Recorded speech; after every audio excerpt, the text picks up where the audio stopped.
श्रीमद् भागवत महापुराण दसम स्कंद पहला अध्याय।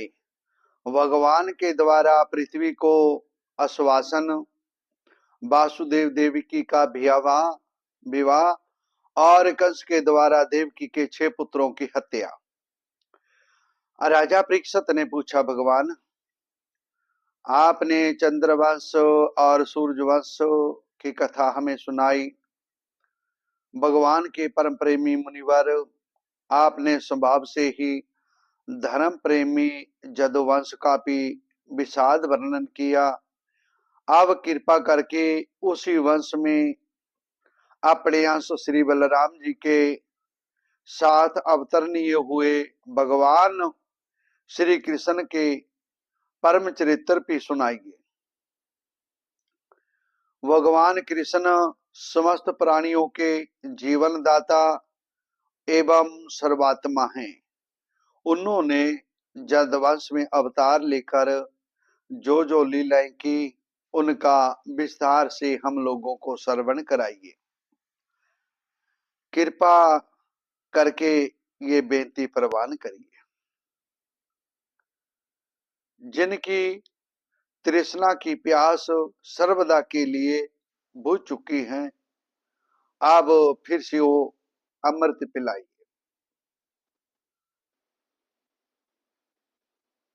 और लोगों के लिए भी उनके कान और मन को परम आह्लाद देने वाला है।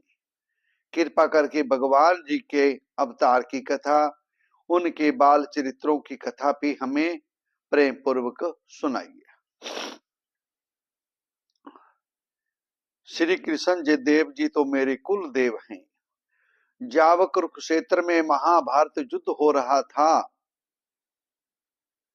और देवताओं को भी जीत देने वाले भीष्म पितामह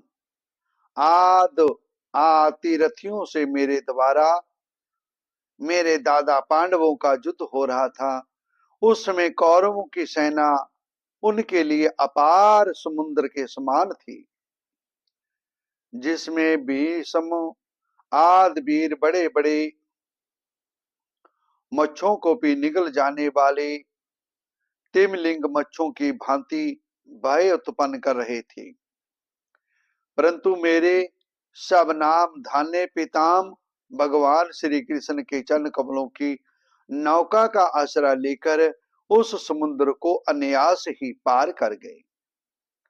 ठीक वैसे ही जैसे कोई मार्ग में चलता हुआ स्वभाव से ही बछड़े के खुद का गड्ढा पार कर जाए। महाराज, मेरा जय शरीर जो आपके सामने है, जो कौरव और पांडव दोनों ही वंशों का एकमात्र सहारा था, अब सथामा के ब्रह्म स्तर से जल चुका था। उस समय मेरी माता जहां भगवान की शरण में गई, तब उन्होंने हाथ में चक्कर लेकर मेरी माता के गर्भ में प्रवेश किया और मेरी रक्षा की। केवल मेरी ही बात नहीं, वे समस्त शरीरधारियों के भीतर आत्मा रूप में रहकर अमृत तत्व का दान कर रहे हैं और बाल चरित्र करके कलयुगी जीवों का उद्धार कर रहे हैं। मनुष्य के रूप में प्रतीत होने वाले भगवान, उनकी लीलाएं अपार हैं। उनकी लीलाएं सुनकर हम लोग मुक्ति प्राप्त कर रहे हैं। भगवान, आपने अभी बतलाया था कि बलराम जी रोहिणी के पुत्र थे। इसके बाद देवकी के पुत्रों में भी आपने उनकी गणना की।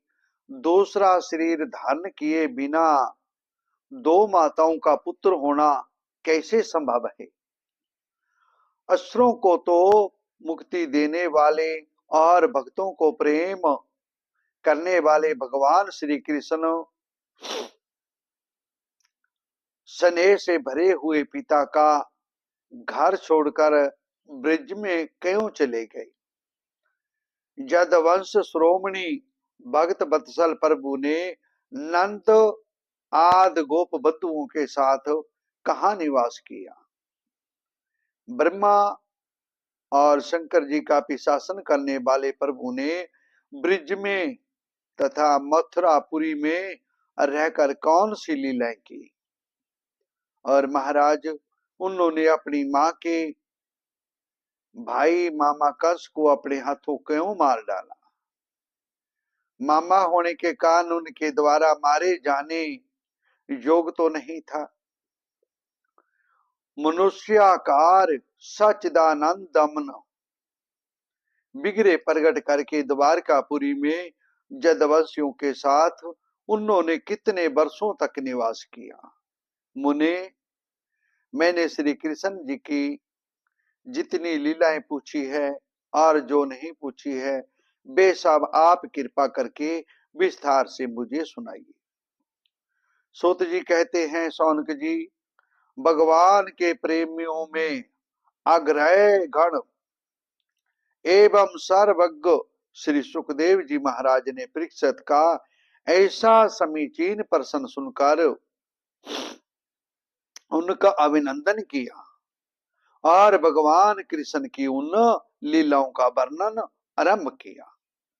सुखदेव जी ने कहा, भगवान के लीला रस के रसिक राज ऋषि, तुमने जो कुछ निश्चय किया है वह बहुत ही सुंदर और आदरणीय है, क्योंकि सबके हृदय आराध्य श्री कृष्ण की लीला कथा श्रवण करने में तुम्हें सहज एवं सुदृढ़ प्रीत प्राप्त हो गई है।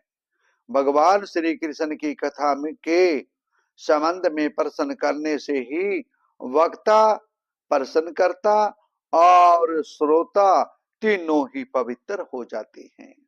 जो भगवान का एक बार भी अपने मन और प्रीत से और मुख में उच्चारण करता है, उसका जीवन सफल हो जाता है।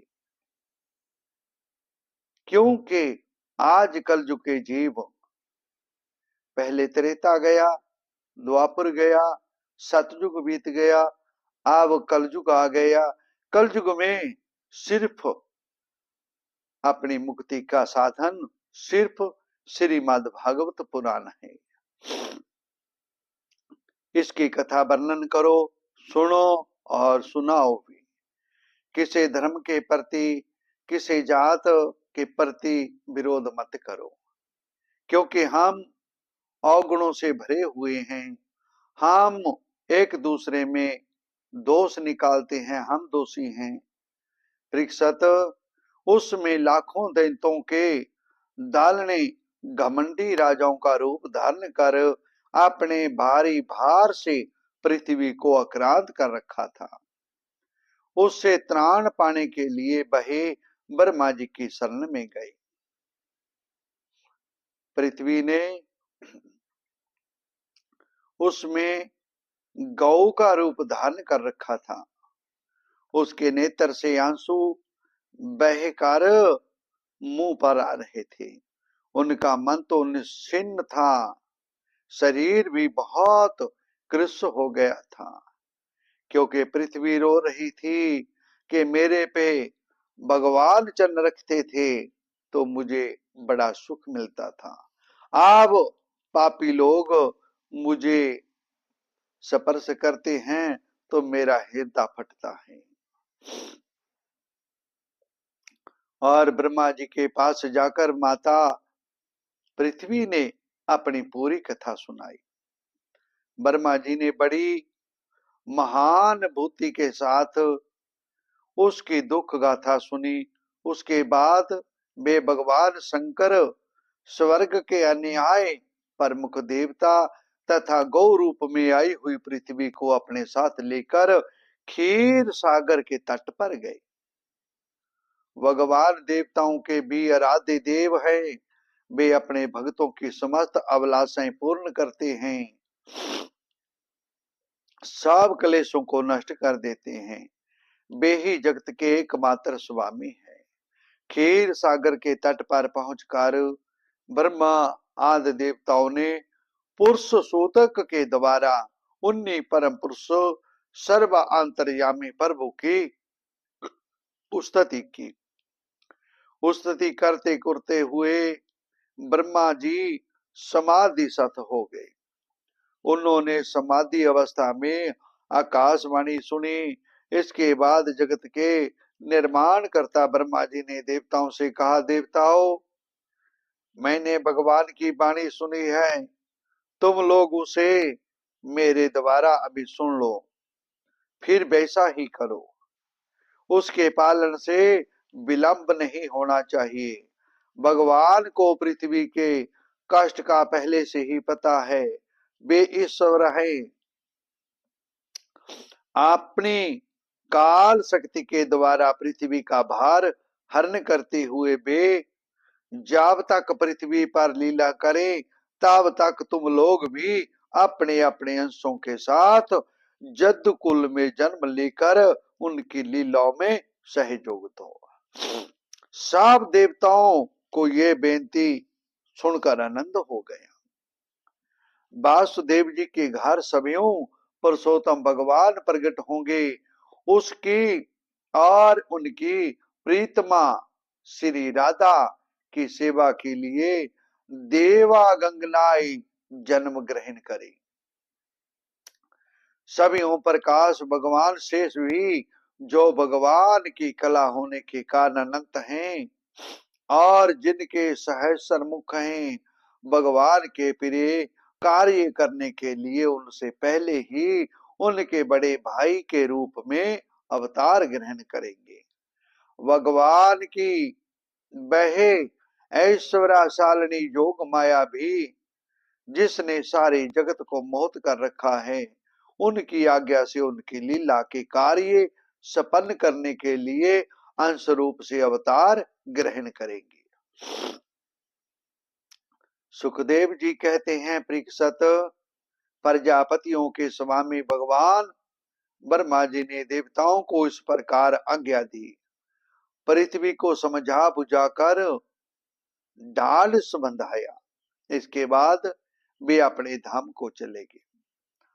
प्राचीन काल में जदवंशी राजा थे सूरसेन। वे मथुरापुरी में रहकर राज्य शासन करते थे।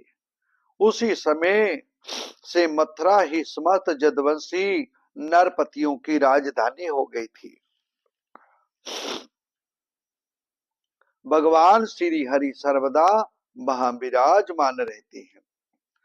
एक बार मथुरा में सूर के पुत्र वासुदेव जी विवाह करके अपनी नवविवाहिता पत्नी देवकी के साथ घर जाने के लिए रथ पर सवार हुए। उग्रसेन का लड़का था कंस। उसने अपनी चचेरी बहन देवकी को प्रसन्न करने के लिए उसके रथ के घोड़ों की रास पकड़ ली। सभी हुई रथ हाँकने लगा। उसके साथ सैकड़ों सोने के बने हुए रथ चल रहे थे। देवकी के पिता थे देवक। अपनी पुत्री पर उनका बड़ा प्रेम था।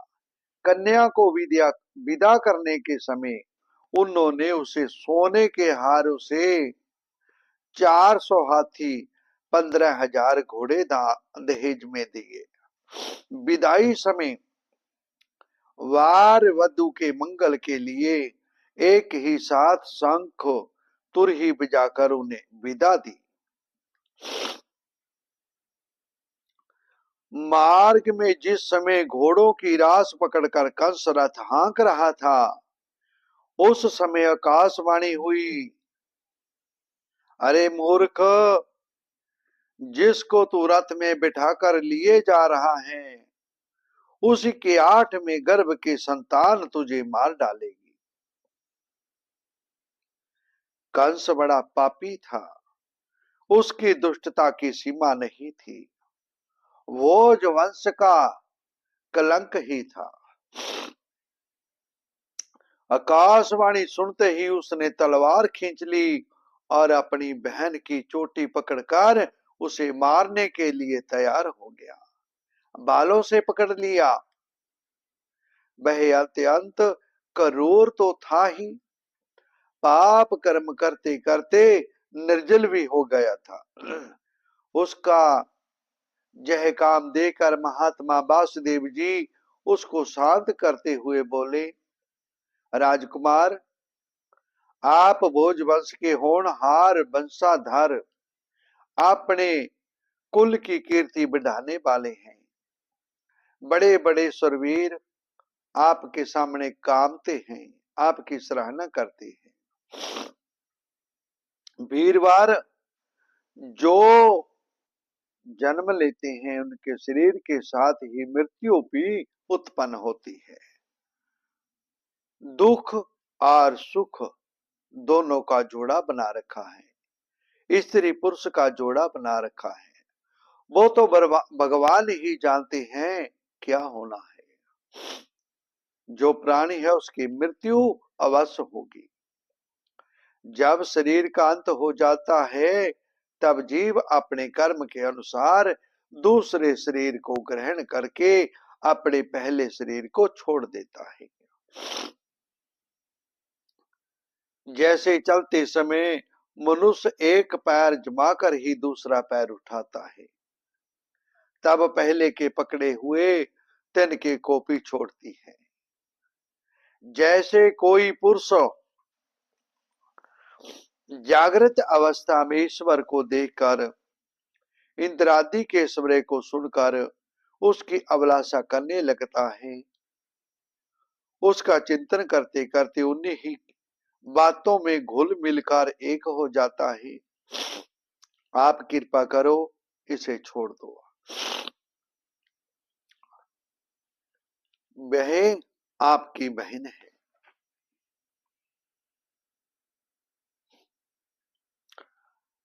सुखदेव जी कहते हैं, परीक्षित, इस प्रकार वासुदेव जी ने प्रशंसा की। सम्मानित और भय भेद नीति से कंस को बहुत समझाया, परंतु वह तो क्रूर, तो राक्षसों का अनुयायी हो रहा था, इसलिए उसने अपने घोर संकल्प को नहीं छोड़ा। वासुदेव जी कंस का विकट हठ देकर यह विचार किया कि किसी प्रकार यह समय तो टाल ही देना चाहिए। तब वे सच्चे पर पहुंचे।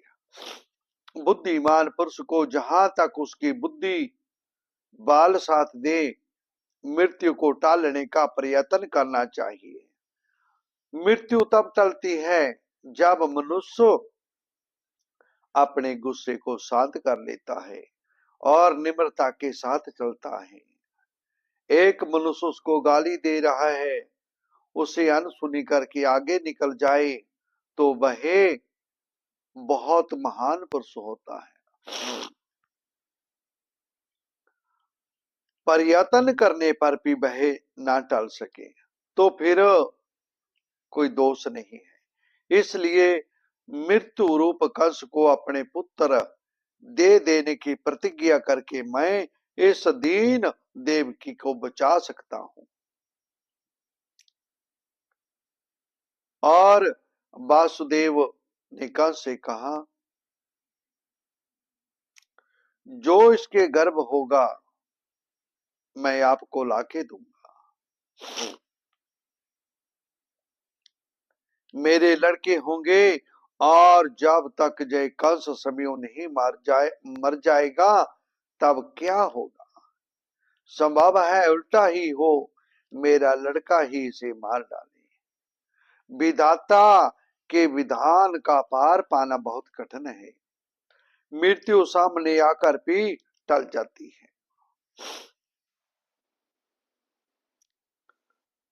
अपनी बुद्धि के अनुसार ऐसा निश्चय करके वासुदेव ने बहुत सम्मान के साथ पापी कंस की बड़ी प्रशंसा की। वासुदेव ने कहा, स्वामी, आपको देवकी से तो कोई भय नहीं। जैसा कि आकाशवाणी ने कहा है, भय है पुत्रों से, सो इसके पुत्र मैं आपको लाकर सौंप दिया करूंगा। परीक्षित, कंस जानता था कि वासुदेव के वचन झूठे नहीं होते। उन्होंने जो कुछ कहा है वह जुगत संगत भी है। इसलिए उसने अपनी बहन देवकी को मारने का विचार छोड़ दिया। इससे वासुदेव जी बहुत प्रसन्न हुए, उसकी प्रशंसा करके अपने घर चले आए। देवकी बड़ी सती साध्वी स्त्री थी। सारे देवता उसके शरीर में निवास करते थे। समय आने पर देवकी के गर्भ से प्रति वर्ष एक एक करके 8 पुत्र, एक कन्या हुई। पहले पुत्र का नाम था कीर्तिमान। वासुदेव जी ने उसे लाकर कंस को दे दिया। ऐसा करते समय उसे काट कष्ट तो अवश्य हुआ, परंतु उससे भी बड़ा कष्ट उसे इस बात का था कि कहीं मेरे वचन झूठे ना हो जाएं। परीक्षित, सात संत पुरुष बड़े से बड़े कष्ट भी सह लेते हैं। ज्ञानियों को किसी बात की अपेक्षा नहीं होती। नीच पुरुष बुरे से बुरा काम भी कर सकते हैं, और जो जितेंद्रिय हैं, जिन्होंने भगवान को हृदय में धारण कर रखा है, वे सब कुछ त्याग कर देते हैं। पाप नहीं करते, बेईमानी नहीं करते, किसी का दिया हुआ पैसा नहीं दबाते। वे बड़े भाग्यवान पुरुष हैं।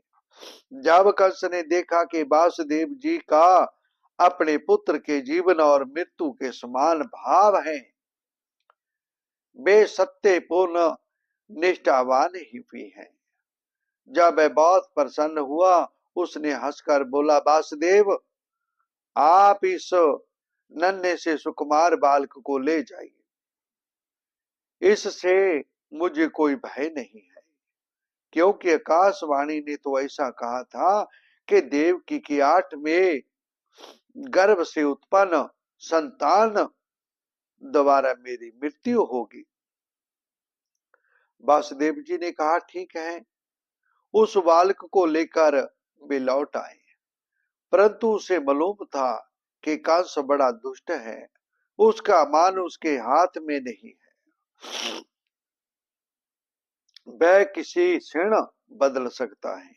इसलिए उन्होंने उसकी बात पर विश्वास नहीं किया। परीक्षित, इधर भगवान नारद कंस के पास आ गए।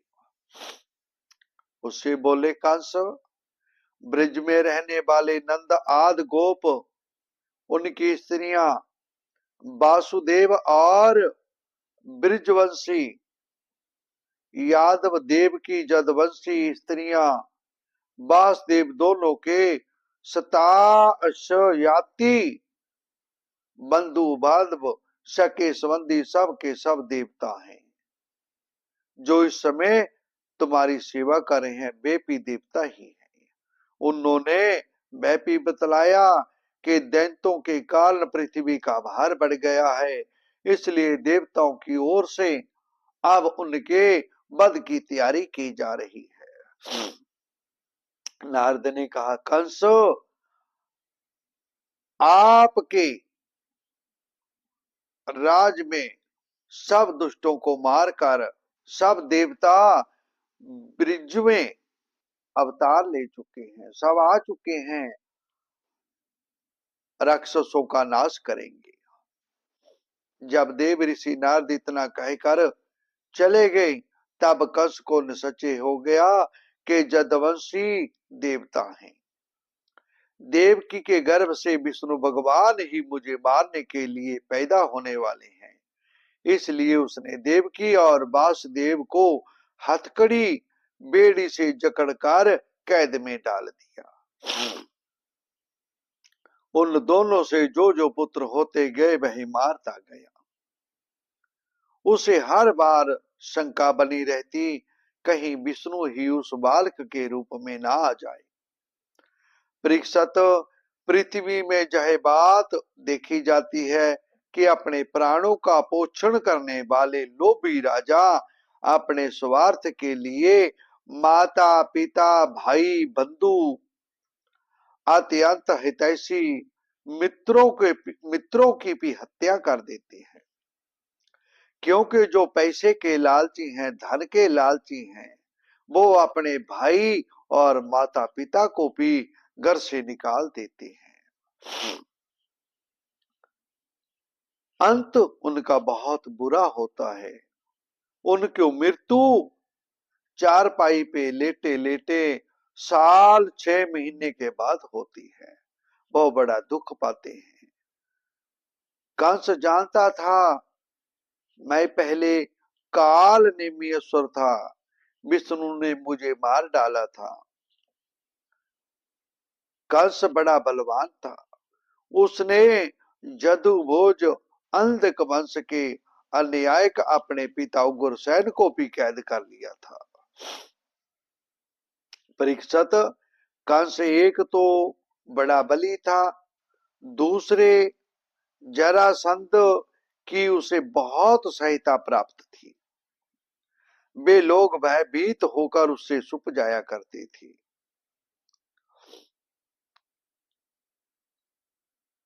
वे लोग भयभीत होकर करु पंचाल के सालव विद्रव निषद विदेह और कौशल आदि देशों में जा बसे।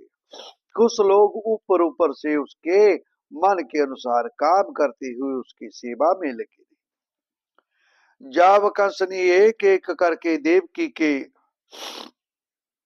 6 बालक मार डाले, तब देवकी के साथ में गर्भ में भगवान अंश स्वरूप शेष जी, जिन्हें अनंत भी कहते हैं, पधारे।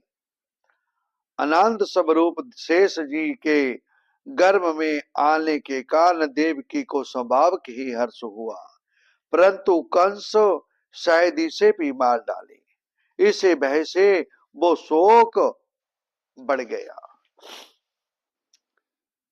विश्वात्मा भगवान ने देखा कि मुझे ही अपना स्वामी सर्व मानने वाले जदवंशी कंस के द्वारा बहुत ही सताए जा रहे हैं। तब उन्होंने अपनी जोग माया को आदेश दिया, देवी कल्याणी, तुम ब्रिज में जाओ, प्रवेश परदेश ग्वालों और गौओं से सुभोभित हो जाओ, जहां नंद बाबा के गोकुल में वासुदेव की पत्नी रोहिणी निवास करती है। उनकी और भी पत्नियां कंस से डरकर गुप्त स्थानों में रह रही है। इस समय मेरा भयांश, जिसे शेष कहते हैं, देवकी के उदर में गर्भ रूप में स्थित है, उसे वहां से निकाल कर तुम रोहिणी के पेट में रख दो। कल्याणी, अब मैं अपने समस्त ज्ञान बाल आदि अंशों के साथ देवकी का पुत्र बनूंगा। नंद बाबा की पत्नी जसोदा के गर्भ से जन्म लेना तुम लोगों को मुंह मांगे वरदान देने में समर्थ होगी। मनुष्य तुम्हें अपनी समस्त अभिलाषाओं को पूर्ण करने वाली जानकर धूप दीप नई वेद एवं अन्य प्रकार की सामग्रियों से तुम्हारी पूजा करेंगे। पृथ्वी में लोग तुम्हारे लिए बहुत से संतान बनाएंगे और दुर्गा, भद्रकाली, विजया, वैष्णवी, कमुद्दा, चंडिका, कृष्णा, माधवी, कन्या, माया, नारायणी, ईशानी, शारदा, अंबिका आदि बहुत से नामों से तुम्हें पुकारेंगे, तुम्हारी पूजा करेंगे। तब योग माया ने, जो आज दुर्गा नैना देवी माता के नाम से विख्यात है, वो जोग माया ने जैसी आज्ञा हुई वैसा किया। जब जोग माया ने देवकी का गर्भ तो लाकर रोहिणी के उदर में रख दिया और पूर्ववासी बड़े दुख के साथ आपस में कहने लगे, हाय बेचारी देवकी का जय गर्भ तो नष्ट हो गया।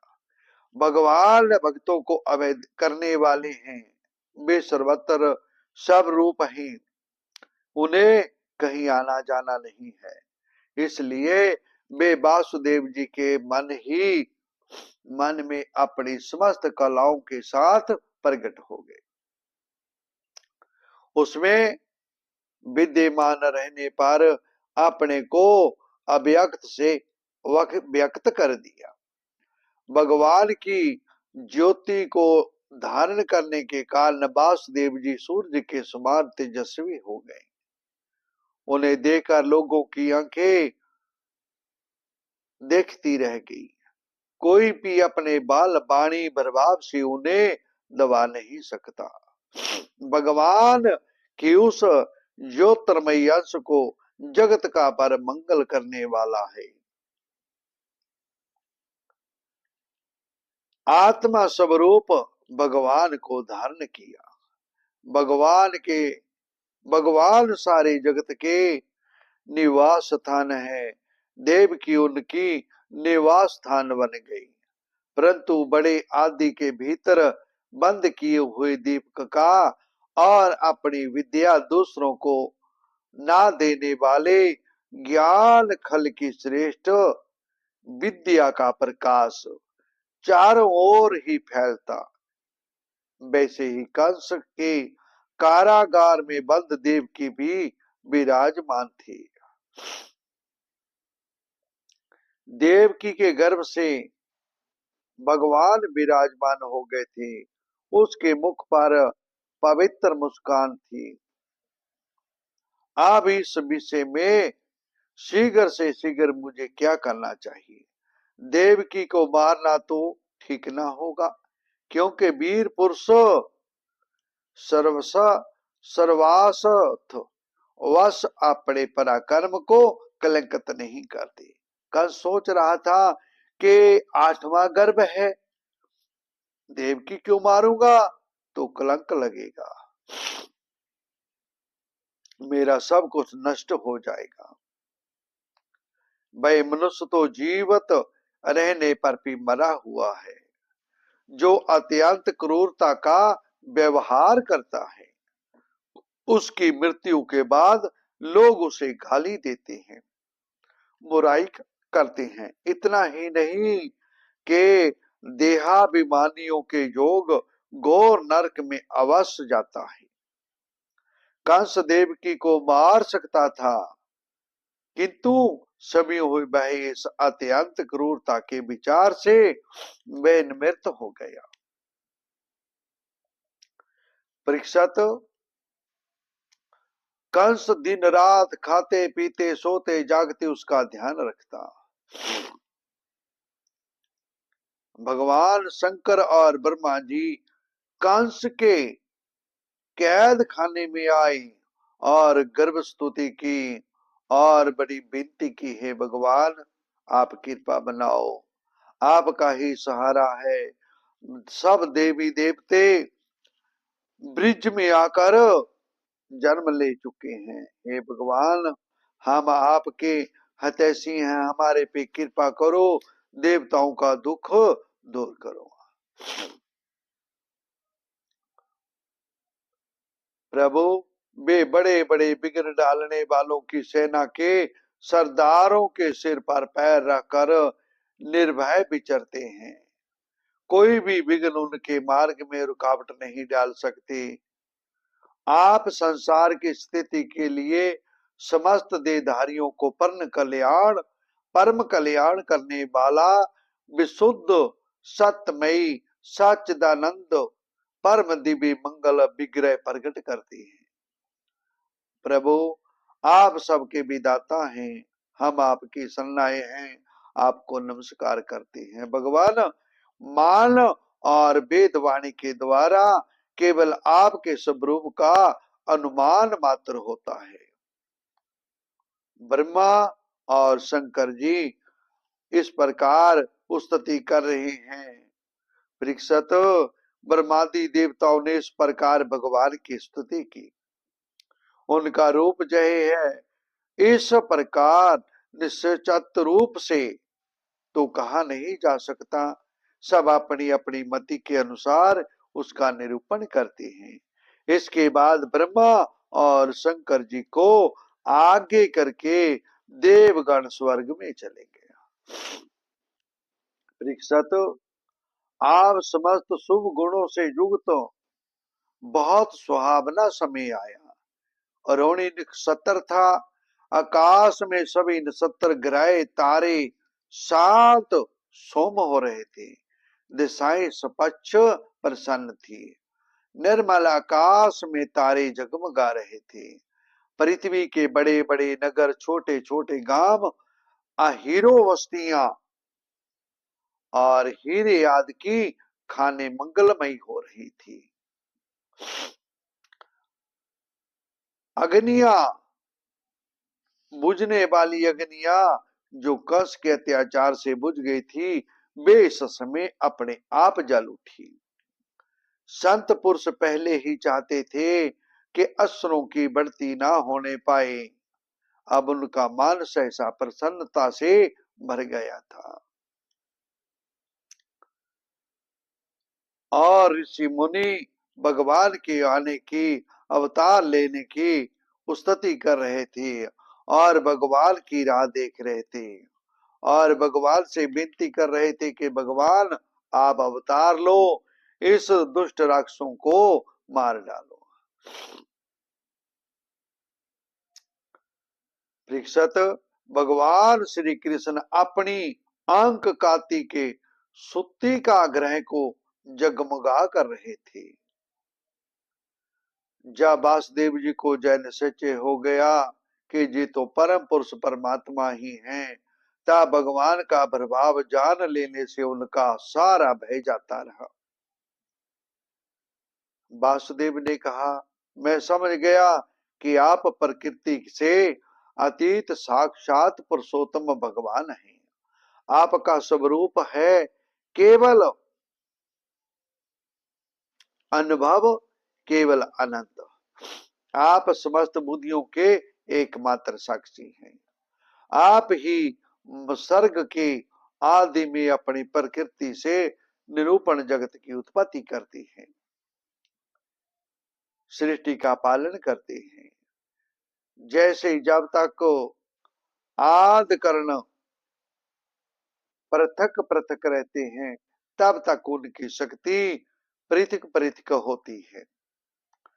इंद्रादि 16 विकारों के साथ मिलते हैं। ठीक वैसे ही बुद्धि के द्वारा केवल गुणों के लक्षणों से ही अनुमान किया जाता है और इंद्रियों के द्वारा केवल गुणमयी विषयों का ग्रहण होता है। आप उनमें रहते हैं, अंतर्यामी हैं, सर्वदा परमात्मा हैं। जो आपने इस दृश्य गुणों को अपने से पृथक मानकर सत्य समझा है, वह ज्ञानी है।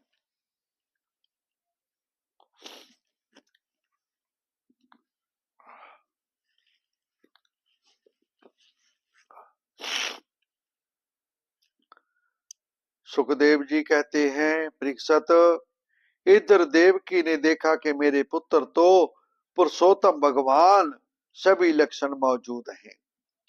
पहले तो उन्हें काश से कुछ भय मालूम हुआ, परंतु फिर वे बड़े पवित्र भाव से मुस्कुराती हुई स्तुति करने लगी। माता देवकी ने स्तुति की, हे भगवान, हम आपके दास हैं, हम आपकी, आपने मेरे गर्भ से जन्म लिया है और कारागार में बंद हैं। कंस आपको कभी भी ले जा सकता है। प्रभु, आप हैं भक्त बहिहारी और हम लोग इस दुष्ट कंस से बहुत भयभीत हैं। आप हमारी रक्षा कीजिए। आपका जय चतुर्भुज दिव्य रूप ध्यान की वस्तु है। मधुसूदन, इस पापी कंस को यह बात मालूम ना हो कि आपका जन्म मेरे गर्भ से हुआ है। विश्वात्मानो, आपका यह रूप लौकिक है। प्रलय के समय आप इस संपूर्ण विश्व को अपने शरीर में वैसे ही स्वाभाविक रूप से धारण करती है। भगवान ने कहा, देवी, संभोभू मनवंतर में जब तुम्हारा पहला जन्म हुआ था, उस समय तुम्हारा नाम था श्रुति और वासुदेव सुतपा नाम के प्रजापति थे। तुम दोनों ने के हृदय में बड़े शुद्ध थे। ब्रह्मा जी ने तुम दोनों को संतान उत्पन्न करने की आज्ञा दी थी। तुम दोनों ही वर्षा, वायु, घाम, शीत, उष्ण आदि काल के विभिन्न गुणों का सहन किया करते थे। तुम दोनों कभी सूखे पत्ते खा लेते, कभी हवा पीकर रह जाते थे। मुझ में चित्त लगाकर ऐसा परम दुष्कर घोर तप करते करते देवताओं के 12,000 वर्ष बीत गए और तुम्हारी तपस्या देकर प्रसन्न हुए। और उस समय तुम दोनों की अभिलाषा पूर्ण करने के लिए वर देने वालों का राजा मैं इसी रूप में तुम्हारे सामने प्रकट हुआ था। जब मैंने कहा तुम्हारी जो इच्छा हो वर मांग लो, तुम दोनों ने कहा मेरे जैसा पुत्र मांगा। आपने वर मांगा कि भगवान आप हमारे घर अवतार ले। उस समय तक विषय भोगों से युक्त लोगों का कोई संबंध नहीं हुआ था। तुम्हारे कोई समान भी ना थी, इसलिए मेरी माया से मोहित होकर तुम दोनों ने मुझसे मोक्ष नहीं मांगा। मैंने देखा कि संसार में शील, स्वभाव, उदारता, अन्य गुणों से मेरे जैसा दूसरा कोई नहीं है, इसलिए मैं ही दोनों का पुत्र हुआ। इस समय प्रसन्न पूर्व के नाम से विख्यात हुआ।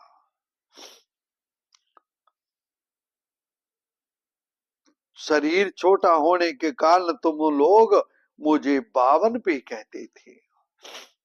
सुखदेव जी इतना कहकर भगवान चुप हो गए। अब उन्होंने अपनी जोग माया से पिता माता के देखते देखते ही तुरंत एक साधारण शिशु का रूप धारण कर लिया और भगवान कृष्ण जी का अवतार हुआ। वासुदेव जी ने भगवान की प्रेरणा से अपने पुत्र को लेकर सोतिका ग्रह से बाहर निकलने की इच्छा की। उसी समय नंद पत्नी जसोदा के गर्भ से जोग माया का जन्म हुआ, जो भगवान की शक्ति होने के कारण उनके समान ही जन्म रहित थी। उसी जोग माया ने द्वारपाल पूर्ववासियों को समस्त इंद्रियों मृत्युओं की चेतना हर ली। वे सब के सब अचेत होकर सो गए। बंदी गृह के सभी दरवाजे बंद थे। उनमें बड़े बड़े किवाड़, लोहों की जंजीरें, ताले जड़े हुए थे, सब खुल गए। परंतु वासुदेव जी भगवान कृष्ण को गोद में ले जो ही उनके निकट पहुंचे, तय हुई सब दरवाजे अपने आप खुल गए। उस समय बादल धीरे धीरे गरज रहे थे, जब भगवान कृष्ण जी को लेके जा रहे थे।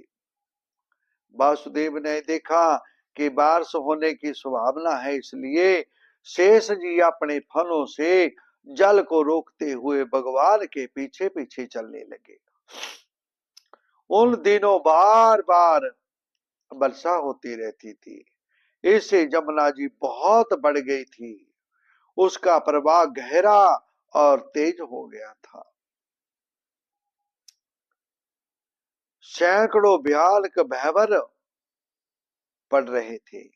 जैसे सीतापति भगवान श्री राम जी को समुद्र ने मार्ग दे दिया था, वैसे ही जमुना जी ने भगवान को मार्ग दे दिया। वासुदेव जी ने नंद बाबा के गोकुल में जाकर देखा कि सब के सब गोप नींद से अचेत पड़े हुए हैं, सब सो रहे हैं, किसी को कुछ मालूम नहीं है। उन्होंने अपने पुत्र को यशोदा जी की सेजा पर सुला दिया और उनकी नवजात कन्या जोग माया को लेकर बंदी गृह में लौट आई। जेल में पहुंचकर वासुदेव ने उस कन्या को देवकी की सेजा पर सुला दिया, अपने पैरों में बेड़ियां डाली, पहले की तरह वे बंदी गृह में बंद हो गए। इधर नंद पत्नी जसोदा जी को इतना मालूम हुआ कि कोई संतान हुई है, परंतु वे चाहे ना जान सकी कि पुत्र है या पुत्री, क्योंकि एक तो उन्हें बड़ा परिश्रम हुआ था, दूसरे जोग माया ने उन्हें अचेत कर दिया था।